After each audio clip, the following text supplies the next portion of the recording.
Memories of a half-forgotten metaphor, prince defecting, leaving the kingdom of evermore. All right, we're getting some breaking news that we've been following over the last hour with the Trump administration official confirming that about 5% of the National Oceanic and Atmospheric Administration are being let go. That agency includes the National Weather Service. They work together to put together sometimes life-saving forecasts for severe weather threats, like hurricanes, for instance, wildfires, all the things that we've been experiencing over the last who knows how long. Bill Caron joining us now with more on this. So our own Garrett Hake confirming this information. Now, I know in the last hour we said we hadn't got confirmation from the White House on this yet, but they are telling Garrett that meteorologists are in fact being spared. Is this largely spared? Okay, so walk us through what you know. Okay. Yeah, so we're roughly talking about an agency that has about 12,000 employees. This is NOAA. They're in charge of researching and giving you information about your skies, your oceans, and a lot of the critical details that you get, are what we call mission essential. That means to protecting your life, giving you the information that you need in case of hurricanes, in case of tornadoes. So they have all these different departments, like the National Hurricane Center, the Storm Prediction Center, which does the tornadoes. Then for flooding, we have the Weather Prediction Center. And all of these positions that were limited are mostly the probationary positions. Those are people that have gotten the job within the last year or have gotten a promotion in the last year. And those are the ones that have lost their jobs. Now, the administration says that they were trying to do their best to spare as many of these mission essential roles as possible, but not all. I've already seen, one person from the Pacific Tsunami Warning Center has lost their job, and they say they were in a critical mission for seismic monitoring. I've also seen people that have lost their jobs from local National Weather Service offices. So wow. So now the million-dollar question is it going to hurt you and me? Is it going to hurt us when we get our life-saving information, when we have tornadoes heading your way, you get the warnings on your phone? Is it going to affect the forecast on your phone? Because what a lot of people don't realize is that all the data that's gathered for weather in our country is then given out for free.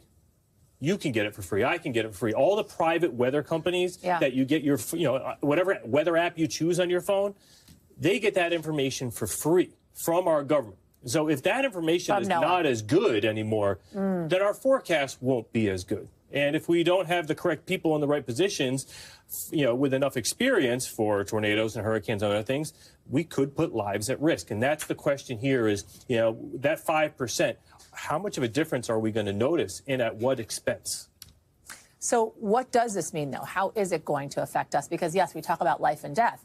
I mean, I remember covering so many weather events. It's about the economy. It's about people's homes. It's about people's belongings. It's about, schooling. We can go on and on. Hospitals. Think about all the things that have been affected by these weather events.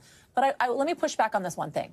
Who's to say that if these people aren't necessarily mission essential, I know you said you have one person, for instance. Some, yes. That it would make the product worse. It would lessen the product. Well, there are positions that aren't so-called mission essential for protecting lives immediately. And, the administration would say almost all the climate scientists would go into that group. And that was what was expected for the climate part of NOAA to be just chopped and diced and thrown to the side. But this was more of a broad cut across the entire NOAA and National Weather Service spectrum.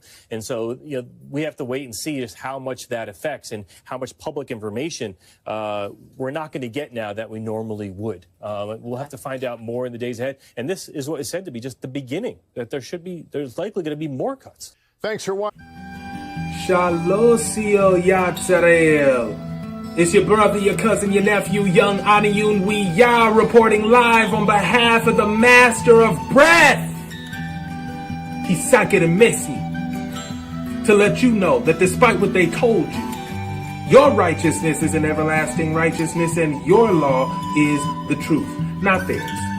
Listen, I'm now pivoting because I just want to take a moment to point out to everybody, in case you didn't get a chance to really dwell on this story. A lot of you may have heard of it, but CBS Evening News, they covered this a week ago, and it's been a developing story for months actually, but They covered this a week ago, and this is there is a neighborhood of I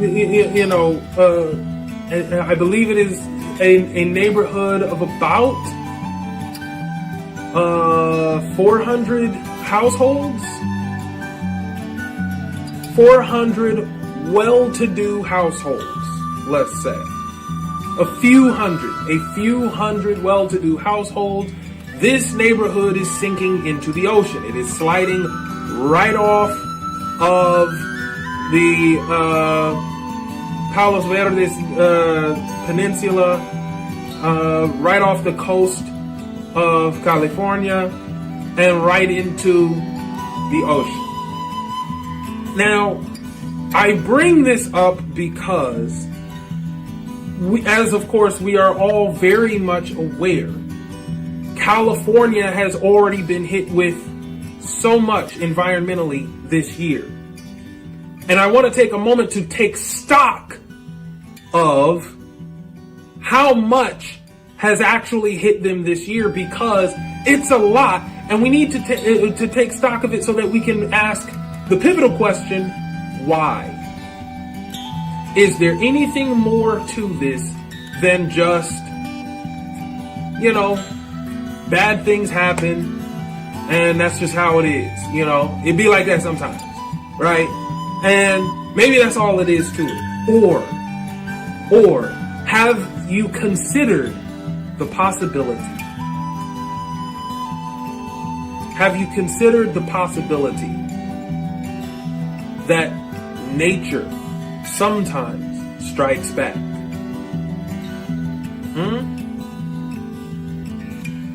Have you considered the possibility that sometimes nature makes conscious decisions to strike back? And before you scoff at that notion of nature making conscious decisions, let's also take a step back and recognize what nature even is. Can we do that? Anybody who's taken, if you learned about the theory of evolution in school, if you took a textbook approach to learning about the theory of evolution in school, you probably took a class called life sciences or biology, something along those lines. Maybe even anatomy might have covered this, possibly, less likely, but maybe might have covered this concept of natural selection. If you're aware of what natural selection is, in the context of what I was just saying, you should know where I'm going with this. Natural selection is the cornerstone of evolutionary theory. Natural selection is a concept. It is the concept that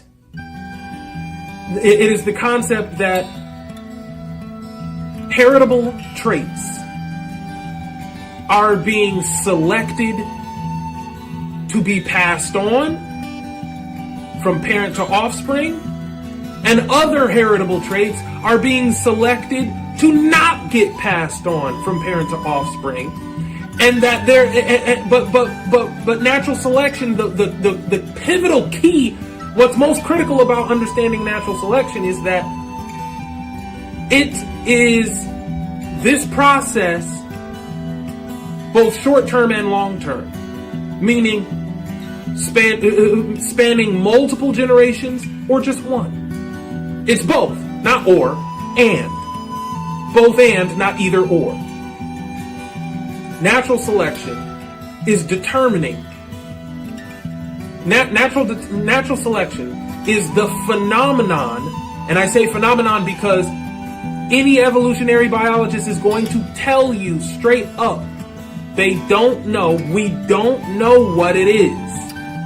We do not have any definitive explanation for how it works or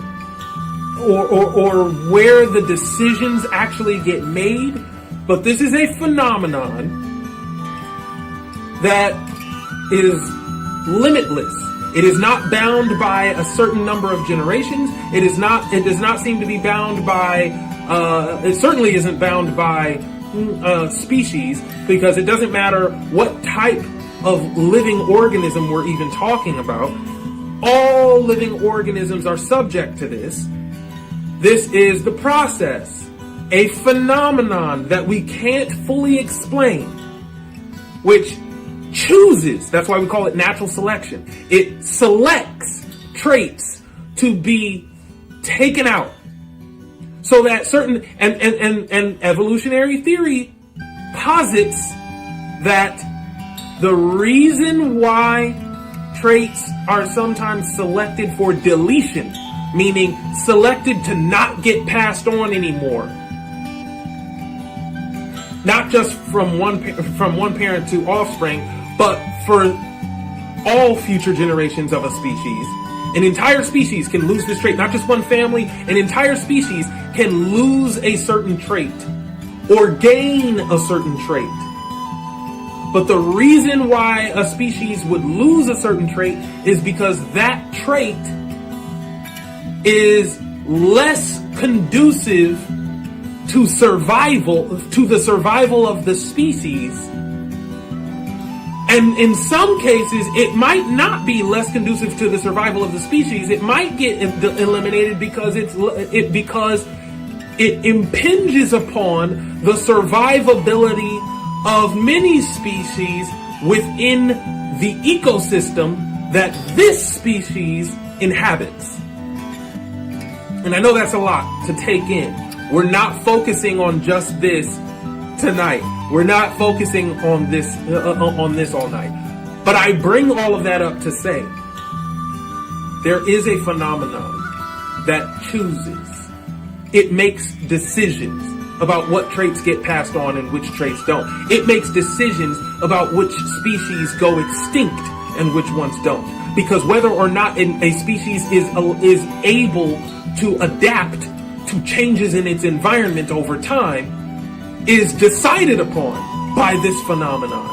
And some species do not adapt to changes that are actually harmful to that species. So sometimes we have to concede, and evolutionary biologists debate about this all the time, that it appears that some species are being selected to become extinct. If all of this is the case, then you have to, then basically the best we can say is that nature itself makes decisions. So you have to consider the possibility that there is an overarching consciousness throughout nature. And when I say nature, I'm not just talking about living organisms. I'm not talking about trees, and I'm not talking about bushes. I'm not talking about grass. I mean, them too, but remember, they're alive like you and I. They have some semblance of consciousness anyway. I'm saying that there is some overarching consciousness that even the stone is a part of, even the mineral is a part of, even the crystal is a part of, even the dirt that you stand on is a part of. Every naturally occurring substance has some sort of share in this collective consciousness of nature. We share in it too, but it's not just living things that must be sharing in it. Everything must be sharing in it, because all of the things that naturally exist are part of nature by virtue of the fact that they naturally exist. So, nature does make conscious decisions on some level. Listen, we're just using rudimentary logic here. I am going to break all of that down to make other points in future presentations, because there's a lot more to it than that. And granted, some of you may say I have oversimplified the concept, and that is true. And that is because I don't have a whole lot of time to dwell on that, because it's not really the focal point here. But I bring it up to say, I want to prime you to get ready to accept the possibility that nature could be sentient. Nature could be sentient, meaning what? It thinks and it feels things. And its consciousness, which is its ability to think and be aware of things and feel things, is shared by everything that exists. Because, of course, nature is not confined to Earth. Remember that, right? So when we talk about nature, it's not just trees and plants and stuff. That's what people think of when they hear the word nature. They think of trees. You shouldn't. You should think of trees as your peers, okay? Maybe not peers, but trees are just like humans, all right? They live here the same way you live here, and they're alive, and they think and feel just like you think and feel, and that has been proven in other ways, but scientifically. But what I'm really talking about is even the inanimate objects, even they have some semblance of consciousness. It's just that they share it. And theirs is a more collective consciousness. No individual stone has its own consciousness, most likely. That's probably not the case. It's not that any individual stick has its own consciousness. But there is a shared consciousness that nature has. And it makes tough decisions, sometimes to eradicate an entire species in favor of other species. Not because its habitat was bulldozed by humans or because of logging. No. Literally, the changes in a specific ecosystem caused by another animal, not humans, but another animal of some kind, maybe not even a mammal, maybe an insect, maybe a fish. And it could be an amphibian, it could be an avian. Some kind of change happens. This particular species over here is not allowed to adapt to it because that species needs to die off for the betterment of the ecosystem as a whole so that all these other species can thrive. Right? These are things that happen and they get observed all the time, and there are countless studies published on exactly this, just trying to figure out what exactly is happening with these birds over here or these fish over here or whatever. Now, when natural disasters happen, we can't then just immediately jump to the assumption that nature chose to strike the living organisms that live in the ecosystem that was affected by the natural disaster. Maybe that's not the case. We don't know nature's intent. However, if several different types of natural disasters keep striking the same ecosystems and affecting or impinging upon the livelihood or survivability of the same species, the same members of said species even, then at a certain point we must start wondering, is there something going on here? Does nature have a target right now? Here's what I'm talking about.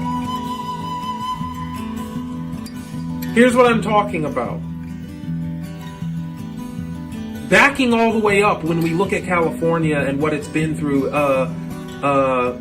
environmentally as of late, we have to consider several things. One thing that we need to consider is there's been in the last few years, and the impact of this is being felt even right now, there's been an abnormal degree of rainfall and snowpack in California, resulting from atmospheric rivers. One in particular is called Pineapple Express. And if you're not, let me back up. If you're not familiar with what atmospheric rivers are, atmospheric rivers are these narrow streams of moisture consolidation in the atmosphere, in the lower atmosphere. And they pool together all of this moisture, typically flowing from tropical areas to mountainous areas or just other non-tropical areas, where suddenly there's this deluge of rainfall. California gets hit by this regularly. Pineapple Express is the number one culprit for this. It is the name, Pineapple Express is the name that meteorologists have assigned to a specific atmospheric river that channels from the skies of the tropical Pacific meaning out there in the ocean, a tropical maritime region, a tropical marine region, I should say. Out there in the Pacific Ocean, not far from Hawaii, very close to Hawaii, those waters around Hawaii are part of this tropical marine environment that constantly contributes moisture from the ocean up into this area, this stream.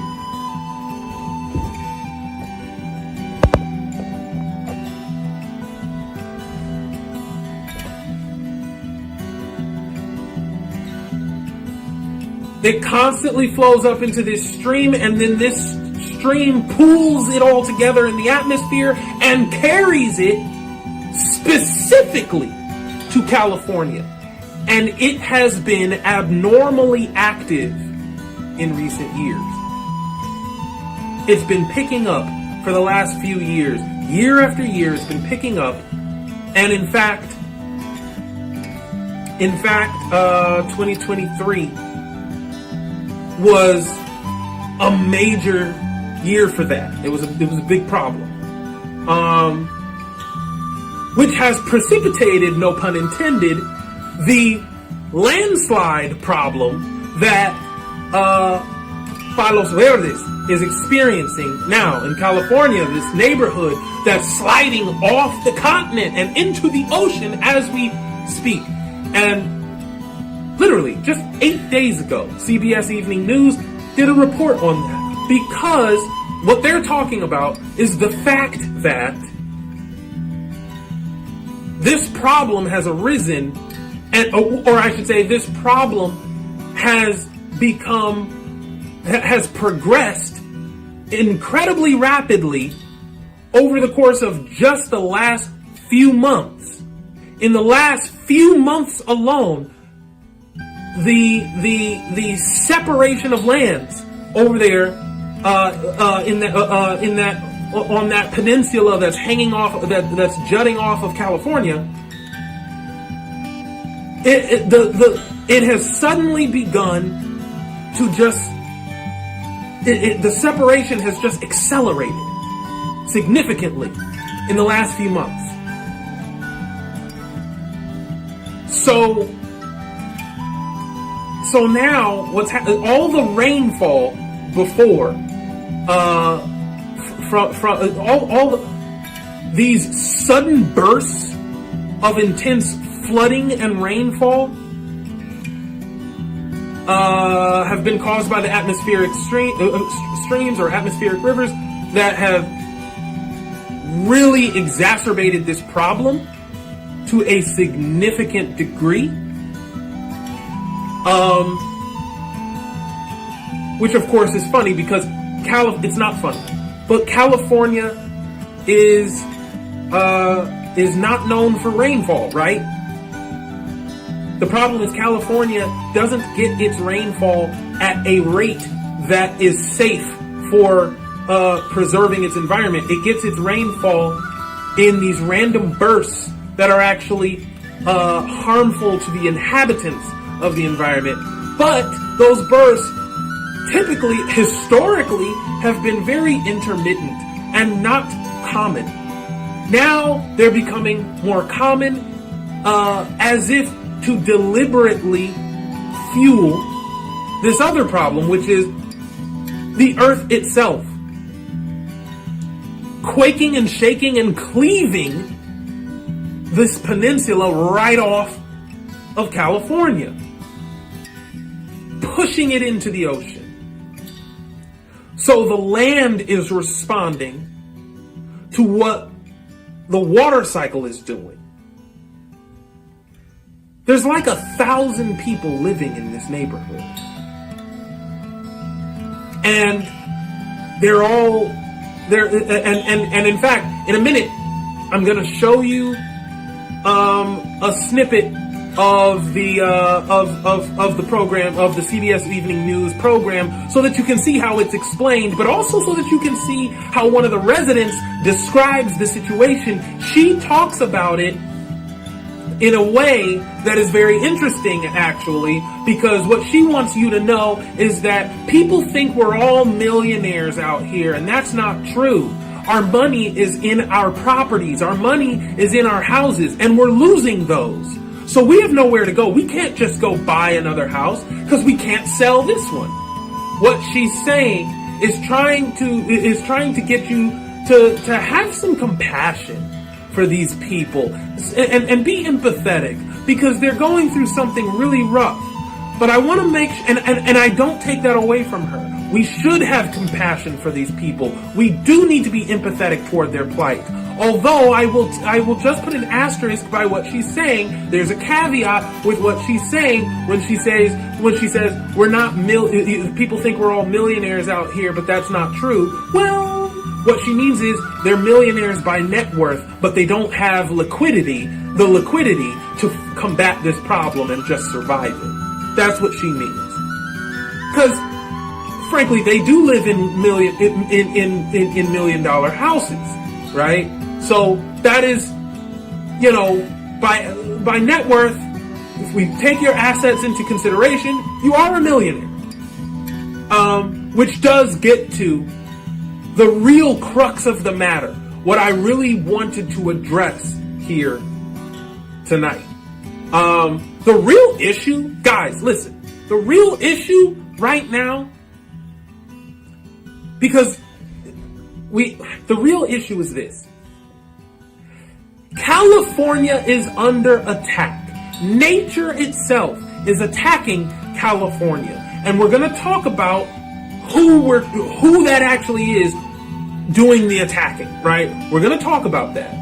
But big thing here is California is undoubtedly under attack. Why do I say undoubtedly?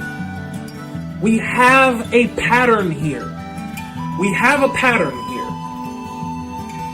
And I've told you time and again, if you're new to this channel, you probably haven't heard me explain yet. You may not have heard me explain the shamanic Hichipi principle before, but I explain it often. I'm trying to drum it in your head so that you get used to thinking this way. It's a way to help guide your thinking. It is an indigenous scientific method. One is an incident, two's a coincidence, three is a pattern. Again, one is an incident, two's a coincidence, three is a pattern. Again, one is an incident, two's a coincidence, three is a pattern. The reason why we should use this methodology of thinking about anything when we analyze anything is it helps us know whether or not what we have observed is something meaningful. Okay? We can begin to extrapolate meaning from our observation once we've confirmed that what we have observed constitutes a pattern. If there's a pattern, then you can allow yourself to extrapolate meaning from what you've observed. If there's only a coincidence, then the best you can say is there's cause for observing some more. There's cause for further observation, or there's cause for further observation, but any meaning you try to extrapolate from what you've currently seen, what you've currently witnessed, is pure speculation, because all you've really got here is something that could just be a coincidence. An incident is not worth your time, because there's nothing substantive that can be extrapolated from solely the observation of an incident. So I'm trying to bring us into the Hichiti people. By the way, 1/16 of my blood is Hichiti. The Hichiti people are the people of the Etowah Mound. They had a pretty significant empire in Georgia, right up until first contact. In fact, even beyond first contact, they were there. They held out for a pretty long time in their original land. Now, listen. Okay, I just want you to apply my method. It's rudimentary logic. I'm just trying to help us think about something. Have we witnessed a pattern here? The increase in rainfall to the point of deluge, meaning inundation, flooding in California. That has the potential to be uncanny, but we'll count it as one incident in and of itself. Just something to consider. The landslides pushing an entire community off the state and into the ocean. Okay, that's kind of concerning. This would constitute a coincidence. In what way is it a coincidence, though? What's coincidental is that twice now we have an example of nature itself attacking California. But we really can't extrapolate meaning from it until we add in the wildfires. Ostensibly sparked and spurred by uncharacteristically strong winds. So we've kind of got all the elements involved here, just about. Earth, wind, fire, water. Look at that. Earth, wind, fire, and water all together in concert, working together. The water and the earth working together. The wind and the fire working together to cause these catastrophes. You see what I'm saying? This does constitute a pattern, and we can begin to now analyze the pattern to see if we can extrapolate some meaning from it. And here's something else. All of these incidents also seem to be most adversely affecting the wealthy. Let me tell you something about California. Don't think of California as a place that's just purely wealthy, because it's actually not. It's actually not. There's loads of poverty throughout California. For those who don't know, I've been to California multiple times, but I've never lived there. But I'm well acquainted, and I know that there are very ironic juxtapositions of high class and low class in California, placed right next to each other, and even in the mix with each other sometimes. So that's a thing. California is rife with that problem.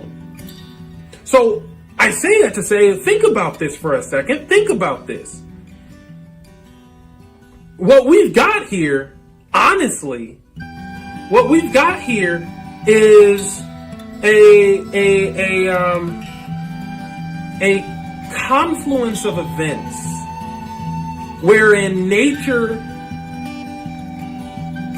wherein the environment, the ecosystems of California are striking the wealthiest people in the world, really, right? And you gotta think about that. What is going on? I have also explained many times on this channel, but I know that, a lot of people may be new to this channel, so you may not know already. The elements. The elements. When we talk about, when you look in the Bible, when you see the word God, all right? When you look in the Bible and you see the word God, there's this Christian concept that you need to divorce yourself from. It is the idea that God is a person up there somewhere, in the sky, in outer space, somewhere in another dimension. Christians usually think of it as another dimension, and they call that heaven. And heaven is this place. It's a place where angels live, and God sits on his throne and has a palace there of some kind. There's streets of gold and a sea of glass, and just mansions reserved for good people. Whatever stuff like that. I need you to think about that for a second. Really take that into consideration. Do you really believe all of that? Here's the thing. The New Testament does a good job of affirming and buttressing and supporting that imagery in your head. But the Old Testament, if you take it at face value, if you interpret the Hebrew correctly, you will see that none of that can possibly be what the ancient Hebrews were ever actually saying. The ancient Hebrews, why do we even care about them? They had encounters and were known by other people groups, other ethnic groups, to have had encounters with something supernatural. When we talk about miracles, a lot of people don't believe in miracles, and I fully understand why. It's rational of you to doubt miracles. But just in case you've ever considered miracles, let me tell you what they are and let me tell you what they're not. A miracle, a lot of people think of a miracle as something unnatural happening. And you'll say, well, not unnatural, but supernatural. No. The examples you pull out of miracles are unnatural. Real miracles are not unnatural, they're supernatural. And the difference is that supernatural is the furthest limit of what nature can actually do.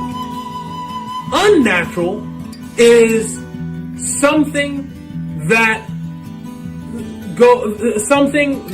is not bound by the rules that nature has imposed upon itself.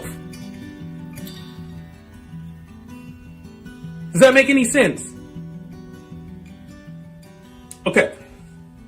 Jesus walking on water. Miracle, you would say. According to the New Testament, miracle. That is ridiculous. It's not supernatural, it's unnatural. Jesus turning water into wine in multiple jugs at a time. You know what I mean? It's not supernatural, it's unnatural.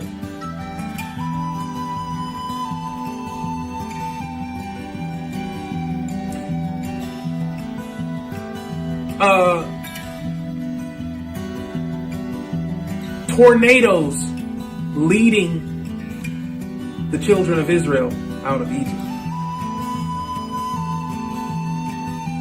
It's not unnatural. It's supernatural. It's uncanny. It pushes the bounds of what you think nature would ever do.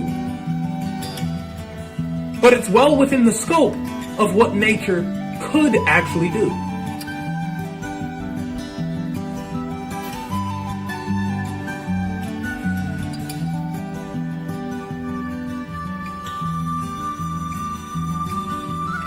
The waters of the Red Sea parting for the Israelites to walk on dry land. How you envision this happening is what's going to determine whether or not you think this is unnatural, whether or not you think this is supernatural. It's all about the way you envision it. But the Red Sea is connected to the Indian Ocean, and frankly, this is a tide phenomenon that perhaps could be something nature could do. Would nature do it? Probably not. But then again, maybe that's why nature has. Maybe that's why humanity, all of mankind, has only ever come up with one testimony of nature ever doing it. Because it's not really something nature would do, but it is perhaps something nature could do. You see what I'm saying? The miracles between the Old Testament and the New Testament are different because the New Testament is written by the European. The New Testament is a collection of colonizer texts. They do not belong to our people. They do not belong to ancient Yisrael. They do not. They belong to the colonizer. Now, within the Tanakh, the texts of ancient Yisrael, the text of Hebrew, the Hebrews, you must understand, God appears very differently. And God in the Hebrew text is something else. Okay? God in Hebrew is Elohim, which is plural. Elohim is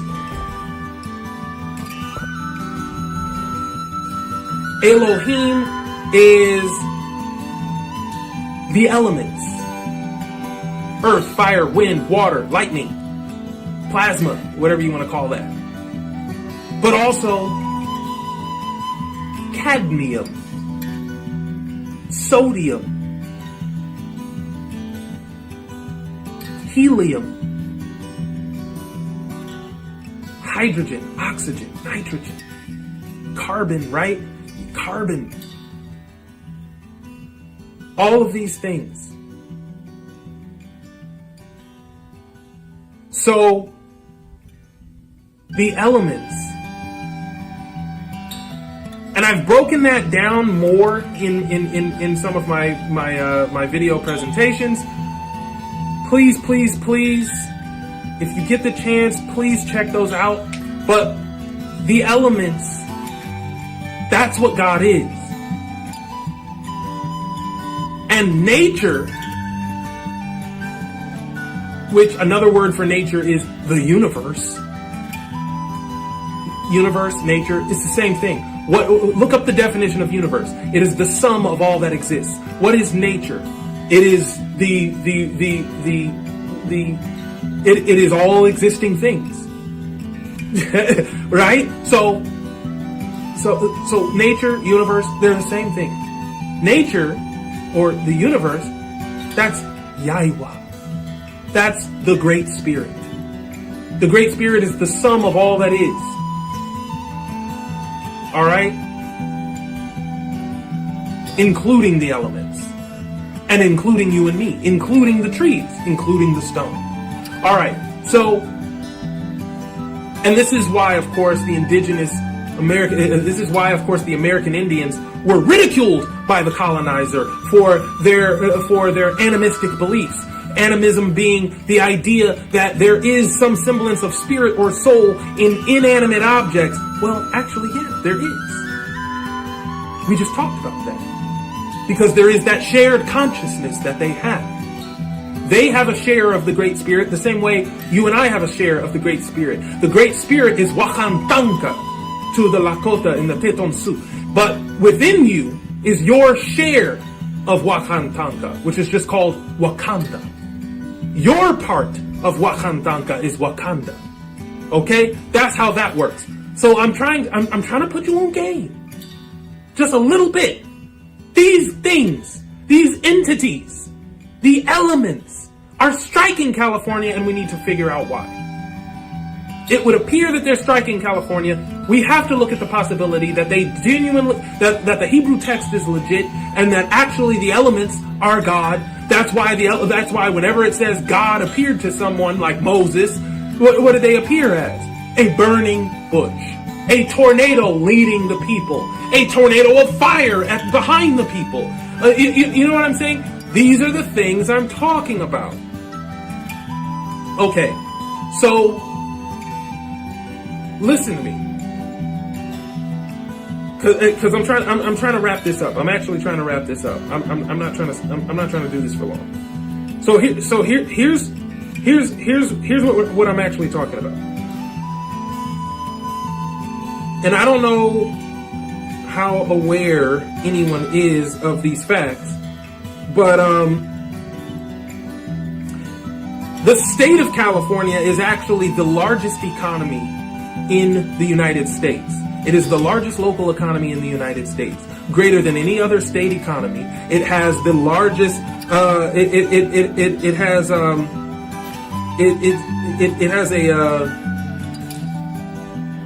It has a 4.1 trillion as of 2024. It has a 4.1 trillion dollar GSP, gross state product, which is the state equivalent of the gross domestic product, right? GDP. And that's unprecedented. No other state can touch that. It is actually the 6th largest economy. California, if it were its own country, would be the 6th largest economy in the world, and it would outrank the United Kingdom even. Why am I telling you this? California is the heartbeat of economic power in the world. A lot of people don't think of it that way, but it's true. In fact, 40%, almost half, 40%, 3 out of 5 imports that come into this country from abroad, from anywhere, 40% of all imported goods to the United States come through either Los Angeles or Long Beach, California. And I mean, the U.S. imports more than most countries, more goods than most countries in the first place. The U.S. is a top 5 importer every year. So understand this. California is truly an economic epicenter. The elements are deliberately costing the United States ridiculous sums of money, striking California in ways that cost so much, causing astrological expenditures for the country to bail out the rich people who really run the world.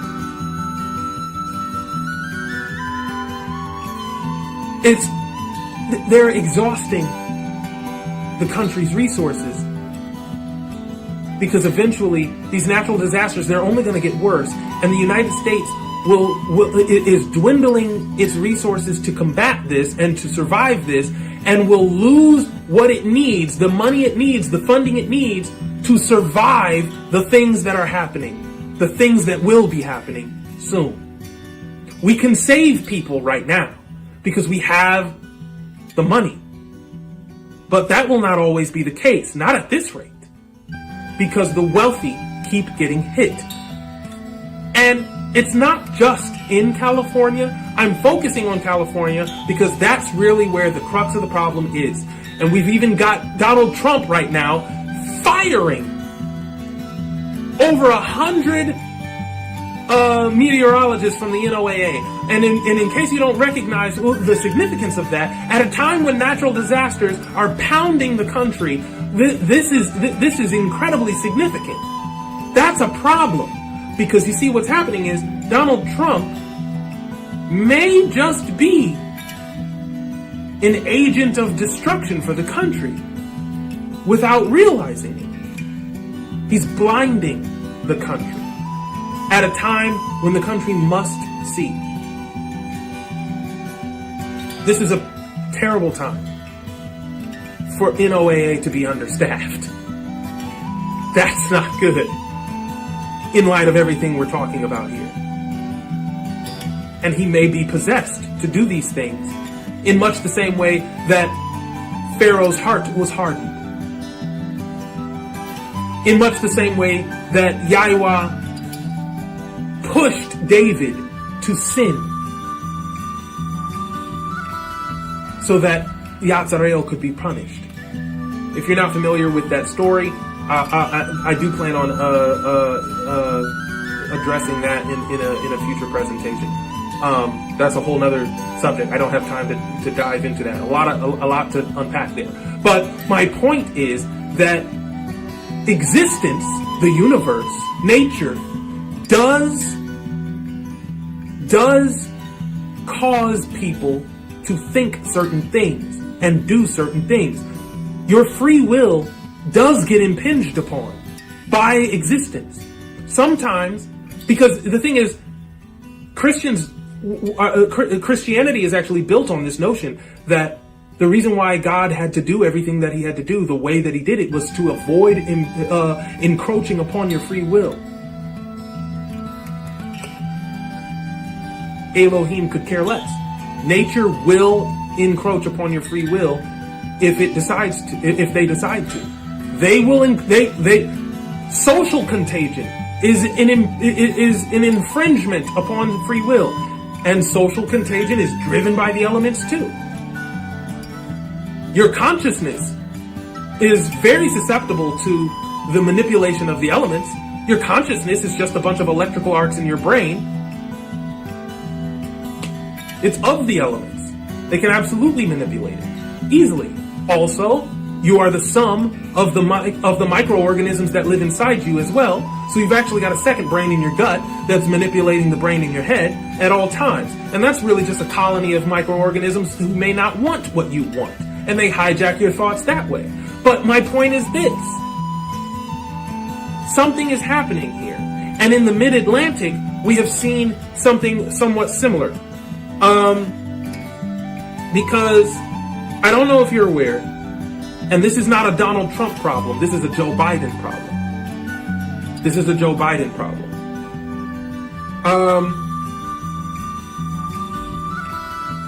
So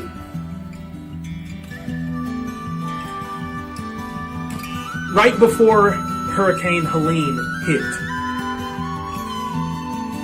FEMA announced that it was going into hurricane season with a $9 billion shortfall, meaning they were coming up $9 billion short on their usual fiscal budget going into hurricane season, which is part of why there was such a massive there were such massive monetary expenditures. The damages for Hurricane Helene were unbelievable. It was one of the most costly natural disasters we've seen in a long time. partly because of how unprepared FEMA was. They came up $9 billion short. When they made the announcement ahead of Hurricane Helene that they were going into hurricane season $9 billion short, it was also said, sources for everything I'm saying are in the description, by the way. It was also said by the federal government, unrelated to that, that Congress had just so happened to approve the $9 billion in aid for Israel in its war against Hamas. This was just last year.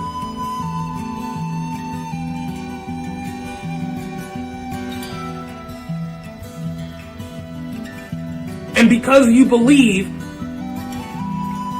that you are on Jesus' side by aiding in this holy war that's going on over there, that's how the Christians see it.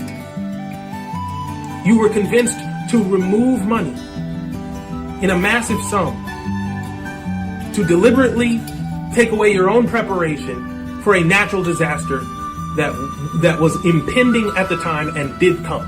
The impending doom did come. And you weren't ready.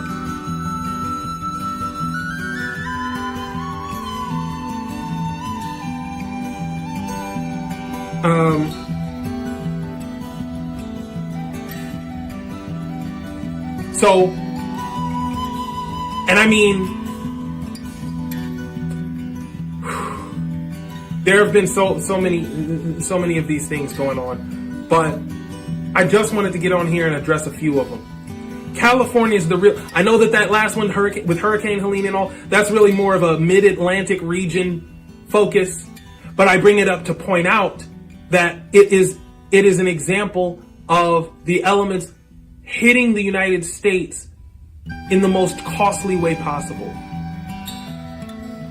All of these are some of the most costly natural disasters. The elements are attacking the purse strings of this country. The war chest of the mightiest nation on the planet is becoming a liability against the country, to the extent that they must now consider whether to spend certain funds on defense, military defense, or spend it on defense against the elements. I've been telling you, they are at war with the elements as we speak. We're gonna get out of here. I'm gonna just show you this clip, and then we're gonna get out of here. I'm gonna let you out of here. I just wanted to share all of this with you so that you could see what's going on. Please, just think about these things. Just think. Pay attention to what nature is doing. It's good to be politically conscious. It's good to watch Congress. It's good to watch Donald Trump a little, but pay attention to what nature is doing. The elements. The elements.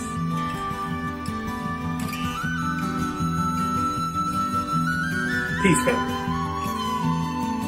Our next story is a reminder that Earth is a living, breathing, moving planet. It orbits the sun and turns on its axis. The winds blow, the waters flow, and what we often call solid ground is not. It shakes and it shifts, and that can be a disaster. Jonathan Vigliotti has tonight's Eye on America from Rancho Palos Verdes in Los Angeles County. Up there in that hole is where the barn used to be. Sherry Hastings' property sits on a slow-moving disaster. That one goes down about 6 or 8 feet. For nearly 70 years, the land here has shifted, just a few inches a year, but recently that pace has surged to as fast as 4 inches a week. How long did it take for it to go from crack to this sunken state? Just a few months, really. Wow. The culprit, heavy rains brought on by a series of recent atmospheric rivers that have soaked deep into the soil, destabilizing the area. You have hills and canyons where there used to just be Level ground. solid level ground. The Earth has moved more than 30 feet in the last 2 years. Hastings tells us it's caused around $700,000 in property damages. That's one stall that is so far all sunk in one piece. So there were 4 on that side, and then a big fountain there, and then 4 on this side, and they were all level with the road, which is up there, as you can see. This landslide complex in Rancho Palos Verdes is more than a square mile in size and reaches hundreds of feet deep in some places. It's slipping toward the Pacific Ocean. I'm going across some big fissures right here. Mike Phipps has been studying the shifting landscape for nearly 4 decades. His company has been contracted by the city of Rancho Palos Verdes to monitor the movement. If you can get the water out, you can improve the stability. A major part of the city's approach to slow the landslide, around a dozen deep water wells. They pull water from the ground and channel it into the ocean. How many gallons are we talking about every single day? 114 gallons per minute. It's being extracted right now as we're talking. Yeah. It's a catastrophe, and yet some people are still able to live in their homes up here. They're kind of riding a big raft down the hill. There's a small crack right here. In October, FEMA and California's Office of Emergency Services announced a $42 million voluntary buyout program for residents most impacted by the slide. The properties approved for buyouts will be acquired by the city and converted to open space. 85 residents applied. Have you considered signing up for that? No, because it's not a good deal. You get what the value of your home was 2 years ago. You get 75% of that. And then on top of that, you have to pay to demolish everything and have it hauled away. I've got to ask you about insurance because I'm Insurance curious. doesn't cover any of this. No. Not a penny. Everybody thinks we're all millionaires up here. We're actually not. Our homes were our money, right? We can't just go out and buy another home. A life savings now slipping away. For Eye on America, I'm Jonathan Vigliotti in Rancho Palos Verdes, California. About 280 homes are affected by the landslide.